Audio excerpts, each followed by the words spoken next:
De jeito nenhum. Mais ainda, existem universidades que são financiadas publicamente e que são apropriadas privadamente. Isto é, existe muito departamento pelo Brasil afora em que o professor vai lá, ele se comporta exatamente como um funcionário público que senta na sua cadeira, tira do seu paletó, cumpre as suas obrigações e mais nada, como se ele estivesse dando uma pílula para os alunos. Com isso quando dá. Né? Isso quando não existe alguns reitores ou alguns diretores que concentram de tal forma poder que a universidade se torna uma espécie de feudo deles. Então existe de tudo na universidade brasileira hoje. Não é isso? O que eu estou pleiteando é que os processos de avaliação, eu fui um dos primeiros a lutar para que houvesse avaliações na universidade. Eu me lembro quando nós começamos a defender os processos de avaliação. Isto era um escândalo contra a autonomia universitária.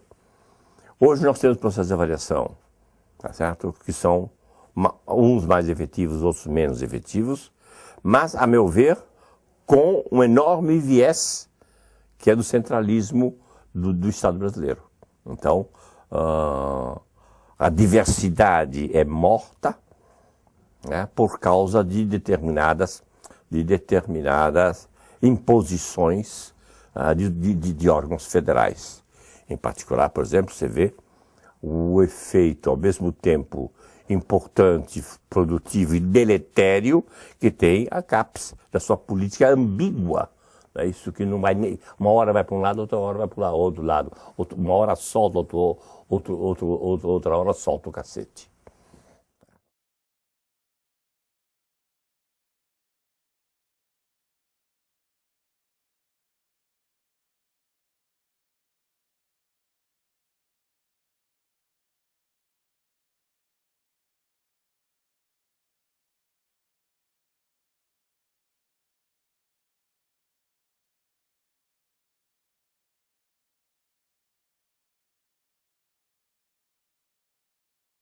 Eu acho mais ainda, eu estou, como você, a esse processo que eu descrevi, você tem o efeito extraordinário, assustador da internet, que ao mesmo tempo abre horizontes inéditos, mas ao mesmo tempo pode dar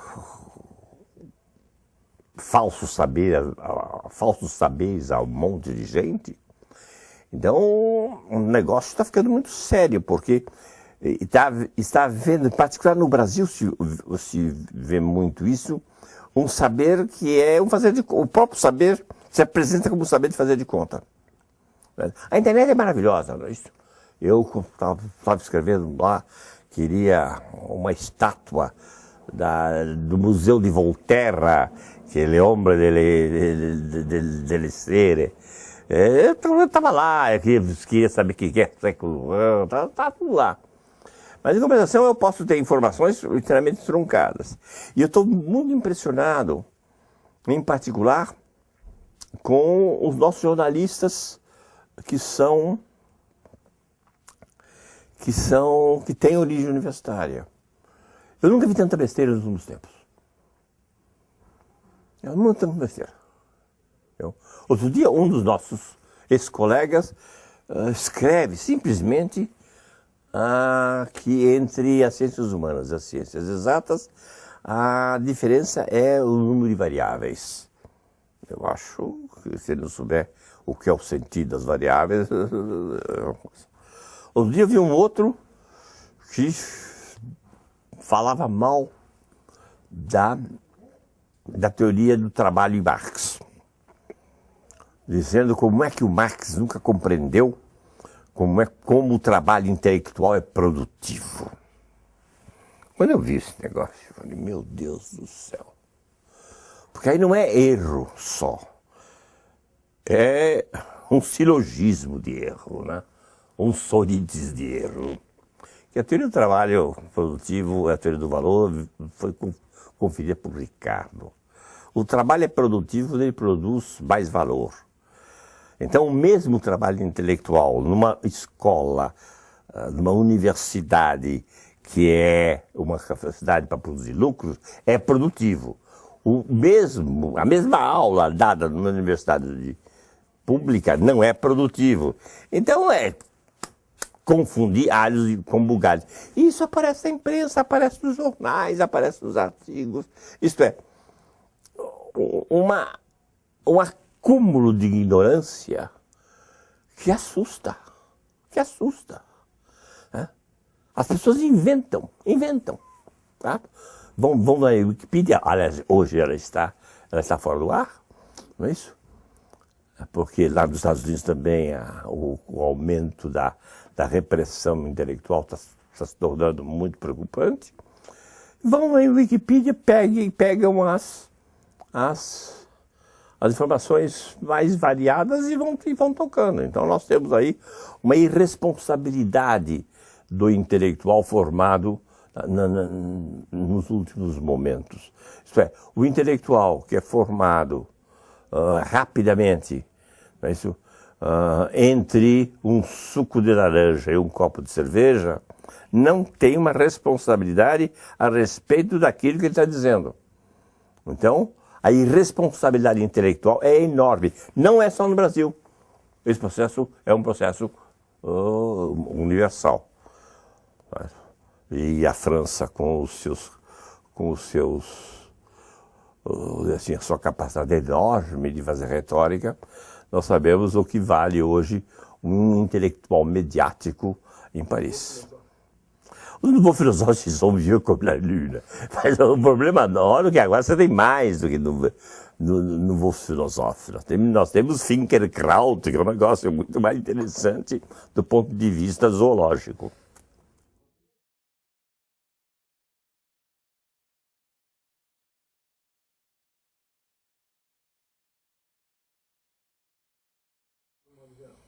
Bom, a primeira faculdade de Filosofia, Ciências e Letras, que foi aquela que foi formada, ela só pôde ser formada em São Paulo numa determinada situação. Isto é, como a nossa universidade é extremamente nova, ela só foi fundada em 1934, e como nós tínhamos já institutos universitários funcionando, o direito, medicina, saúde pública, assim por diante. Quando se juntou, se teve a ideia muito enciclopédia de se construir uma faculdade que fosse uma espécie de resumo de todo o saber. Claro. E foi muito engraçado, porque os professores vieram, cada um com suas mentalidades. Eu me lembro quando eu conheci o Granger, eu entro na faculdade, em 50 vem um baixinho para dar aula, começa a dar aula em francês. Eu tinha o francês do ginásio, então eu tive que aprender lógica e francês ao mesmo tempo. Sabia-se que os professores de matemática, às vezes, eram italianos. O grupo de matemática que veio para cá foi um grupo ligado ao grupo Bourbaki, portanto, um excelente grupo. Mas havia um estudante, isso que ele contava era o Paulo Emílio, que perguntava, depois de uma aula de matemática, em italiano, dizia: quem é esse frade Loro que é citado a todo momento? Só que italiano, fra Loro é entre eles. Então, imagine só o que o sujeito estava entendendo da aula. E aquilo era uma torre de Babel, assim por diante. Depois, necessariamente, a faculdade perde a parte científica, a normal. Mas isso fez com que ela conservasse, a meu ver, eu diria assim, um certo aprumo, sem que ela tivesse o pé no chão dos cientistas. Tá?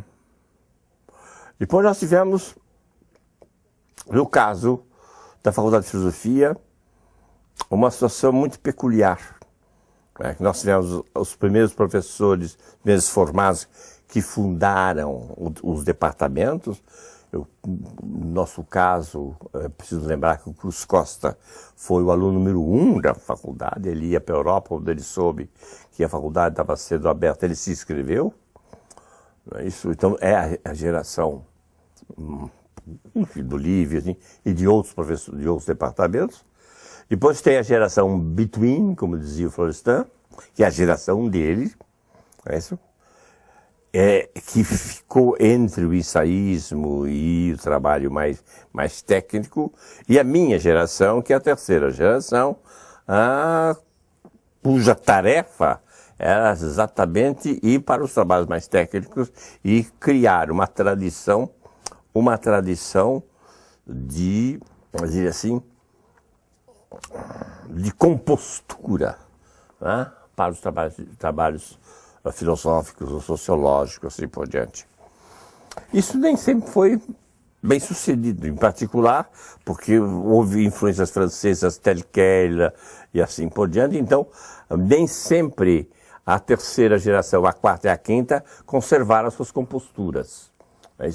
Então a faculdade ficou uma mistura entre vamos dizer assim, linhas de progresso e linhas extremamente conservadoras e que se pensam os faróis revolucionários da universidade. Em geral, essas linhas mais conservadoras que pensam ainda o capitalismo brasileiro como se ele fosse um capitalismo anterior a 1980, que não virem que o capitalismo hoje passou a ser um capitalismo de conhecimento, que não viram que a massificação é ambígua e que nós temos que pensar a massificação dos dois lados, que não viram que esse processo de estabilização, tal como ele é feito hoje, certo? Em que joga a pessoa no mesmo lugar e não remove, que o professor fique estável, mas que ele vá depois, se precisar, e se ele não tiver, como supor, qualificações necessárias depois de 20 anos, que ele vai trabalhar na decisão do pessoal. Não vejo problema nenhum. Certo? O que ele não pode é, entendeu, infernizar o aluno e desqualificá-lo com as suas lições de 20 anos atrás. Então, tudo isso está impedindo um trabalho coletivo nas nossas universidades e está impedindo uma boa qualificação. E não é só a nossa. A ECA é a mesma coisa. Eu conheci a ECA quando ela foi formada, não é isso? Mais ainda, né? Porque quando ela foi formada, a Lupe, que era minha mulher, foi diretamente para a ECA. Eu vi como a ECA foi formada, e era mistura de professores antigos, Egil Schaden, que saía da antropologia e que fez o seu trabalho, mas que não devia ir para a ECA, está claro, mas que havia essa mistura, essa coisa maluca, que o professor é aposentado e depois pode se aposentar, pode ter outro emprego, né? Existem casos em universidades federais que o professor se aposenta e depois presta concurso para o mesmo cargo e volta com salário duplo, certo? O que é uma excrescência, né? Isso nós impedimos, porque quando a Faculdade de Filosofia quis fazer isso, eu me lembro numa reunião da congregação em que o Paulo Emílio, o Paulo Emílio não estava na congregação, professor de política, Machado, como é que é? Lorival. Era Lorival, Porchat e eu. Porchat estava com os anos. E nós impedíamos que a Anitta voltasse. Foi uma luta monumental. Eu, por um certo tempo, eu me encho o saco e eu paro. Mas o Porchat ficou até às 8h30, segurando o negócio, nós derrubamos o projeto. Enfim, eu acho que a primeira coisa que a universidade deve fazer, a nossa universidade em particular, é se olhar no espelho. E olhar se realmente toda essa ideologia, que há muita ideologia na universidade, está sendo cumprida, pelo menos. Tá certo? E não está sendo simplesmente um processo de mistificação dos nossos trabalhos.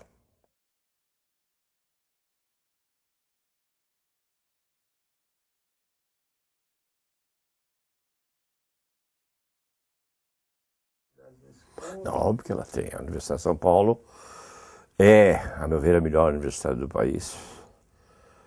Ela cresceu bastante. Tem um problema sério, que é a expansão dos campi, eu detesto essa palavra em latim, no interior, o que fez com que o processo de representação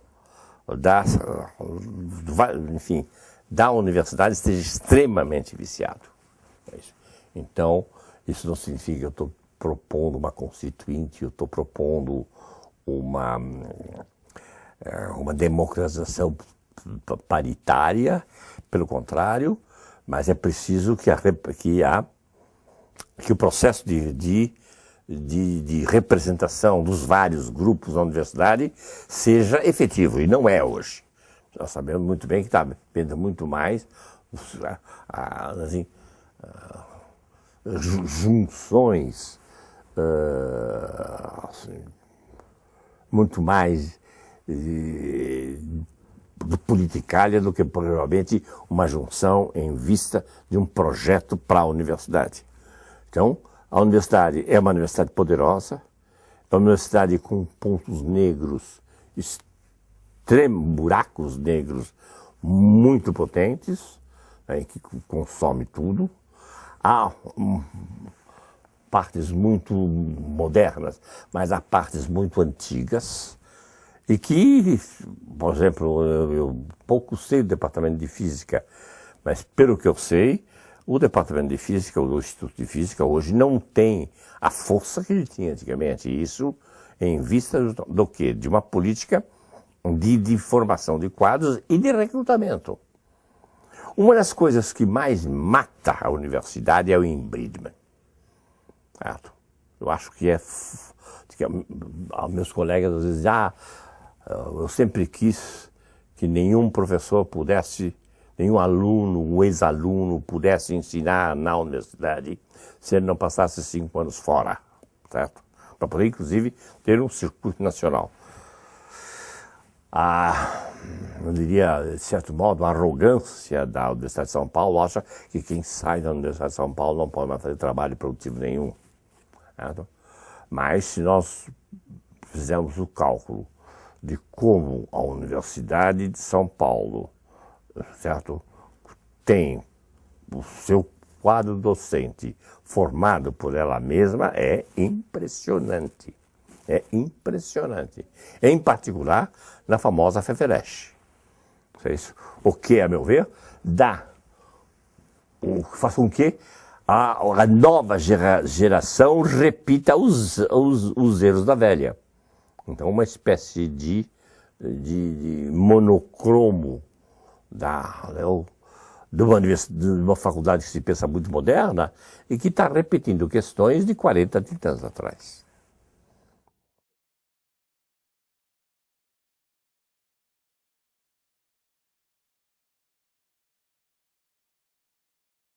Bom, a primeira coisa que as ciências humanas têm que fazer, então, é produzir boa ciência. Eu não sei se isso está acontecendo. Certo? A especificidade dela não é ser uma universidade crítica e revolucionária, porque a escola sempre é conservadora.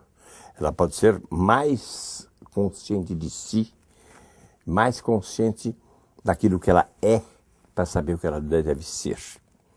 Ora, o que eu vejo na especificidade da Faculdade de Filosofia é que ela pretende saber muito mais aquilo que a universidade ou que a própria faculdade deve ser do que aquilo que é.